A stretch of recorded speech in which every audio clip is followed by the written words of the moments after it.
يا صباح الفل يا صباح الجمال على عيونكم. وصفة النهاردة وصفة كلنا بنحبها، وهعملها لكم بطريقة سهلة وبسيطة وبكريمة بجد هتأدمنوها. كريمة اقتصادية ما فيهاش أي حاجة خالص، بس أنا حبيت أفصل نزلت لكم الكريمة في وصفة تانية، يعني في فيديو تاني لوحدها، علشان خاطر ما تدخلوش قوي، يعني إيه، ما تتوهوش مني. أول حاجة في الوصفة بتاعتنا دي هجيب كوبايتين من السكر عليهم كوبايتين من المية، هناخدهم نرفعهم كده على النار، وأظن أنتوا عرفتوا احنا هنعمل إيه. عليهم عصرة ليمونة، هنعمل السيرم أو الشربات زي ما بتسموه سموه. بعد ما خلص معايا كده، اخدت 3 دقايق غليان، وبعد كده قعدت كده 5 دقايق على النار. خلاص معايا، هحط بقى كده ظرف فانيليا واديله تقليبه، هخليه على جنب يبرد معايا تماما. انا عايزه الوصفه بتاعتي تطلع سخنه، واحط عليها السيرم او الشربات ده يكون بارد خالص، فانا هخليه يبرد، يعني تعمليه قبل الوصفه بتاعتك. جبت بقى عندي هنا صينيه، وابتديت كده ان ادهنها بالسمنه، وجبت عندي لفه جلاش، وهبتدي بقى ان انا ارصها كده، ايه، زي ما هتشوفوها دلوقتي. انا حطيت كده واحده كده في الارضيه زي ما انتم شايفين ارضيه الصينيه او في قاعده الصينيه. هبتدي ان انا ادهنها ما بين كل ورقه وورقه، هبتدي ان انا ادهنها عشان تورق معايا. بصوا بقى انتوا ايه شايفين كده، هحط نص الورقه جوه الصينيه والنص التاني بره، من كل جنب هعمل كده. يعني هخلي نص الصينيه في نص الورقه في الصينيه والنص التاني بره.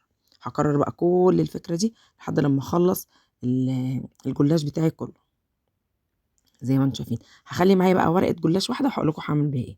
هنا الكريمه ما كانتش معايا بردت، المفروض كنت سبتها بردت خالص. وما تكتروش يا جماعه علشان ما تطلعش منكم من الحشو، يعني الحشو ما تطلعش من الجلاش. هبتدي بقى الم تاني كل الجلاش اللي كان طالع بره ده، وهديله برده ده دهنه سمنه عشان خاطر يورق مني. هبتدي بصوا كل ورقه كده، انا مبطئه الفيديو يعني مش مسرعه قوي عشان تشوفوا معايا الخطوات. كل ورقه هحطها هدهنها برده من السمنه، ونوع السمنه بيفرق. الورقه بقى اللي خليتها معاكم، بصوا زي ما قلت لكم بقى كده، العين بتاكل قبل البق، فلازم برده نخلي شكل شياكه شويه. قفلنا بقى كده ولمينا بقى كل اللي احنا عملناه ده كله بالورقه الاخيره دي. هلمها بقى كده، وهاجي بقى هقطعها، قطعيها بقى التقطيعه اللي انت عايزاها زي ما تحبي قطعيها. انا قطعتها زي البقلاوه العاديه خالص عشان تدي يعني نفس الشكل. وبصي بقى قطعي زي ما تحبي. هاجي بقى هنا هدهنها برده دهنه سمنه. انتوا عارفين ان البقلاوه والحلويات بتحتاج السمنه كتير، بتحب السمنه.